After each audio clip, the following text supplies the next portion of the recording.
నక్కలు వచ్చేది కనిపెట్టుకోవచ్చును, ಅದರ ನರಿ ಮರಿಗಳನ್ನ ಕಂಡಿಡೀರಿ. అయితే దాని పిల్లలని కనిపెట్టండి. ತೋಟವನ್ನು ಹಾಳು ಮಾಡ್ತದೆ. తోటని పాడు చేస్తుంది. ನಂಬರ್ 2, రెండేదిగా ಯಾಕೋಬ యాకోబ 3ನೇ ಅಧ್ಯಾಯ 5ರಿಂದ 10ನೇ ವಾಕ್ಯ. 3ನೇ అధ్యాయము 5 ఇంకా 10ನೇ వచనము.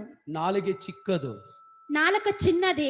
ಈ ನಾಲಿಗೆ ಎಂತ ಕಾರ್ಯಗಳು ಬೇಕಾದ್ರೂ ಮಾಡ್ಬಿಡ್ತದೆ. ఈ నాలుక ఎలాంటి కార్యాలు కూడా చేస్తుంది. ಬೆಂಕಿ ಕಡ್ಡಿ ಚಿಕ್ಕದೇ, అగ్గిపుల్ల చిన్నదే, ದೊಡ್ಡ ಕಾಡುಗಳನ್ನು ಸುಟ್ಟಾಕುತ್ತೆ. పెద్ద అడవిలను కాల్చి వేస్తుంది. ಪ್ರಿಯ ದೇವ ಮಕ್ಕಳೇ, ప్రియమైన దేవుని పిల్లలారా, ನಾಲಿಗೆ ಬಹಳ ಮುಖ್ಯ. మన నాలుక చాలా ముఖ్యం. ವಿಶೇಷವಾಗಿ ಹೆಣ್ಮಕ್ಳಿಗಾಗಿ ಹೇಳ್ತೀನಿ, విశేషంగా ఆడపిల్లలకి చెప్తా ఉన్నాను, ನಿಮ್ಮ ನಾಲಿಗೆ ಭದ್ರಪಡಿಸಿಕೊಳ್ಳಿ. మీ నోరుని భద్రంగా పెట్టుకోండి. ನಾಲಿಗೆ ತುಂಬಾ ಉದ್ದ, ನಾಲ್ಕ చాలా పొడుము. ಯೇಸು ಸ್ವಾಮಿ 34 ಕಲ್ಲು ಇಟ್ಟು ಸೈನಿಕರಿಟ್ಟು ಅದರ ಒಳಗಡೆ ಇಟ್ಟಿದ್ದಾರೆ. ಅದು ಆಚೆ ಬರಬಾರದಂತ,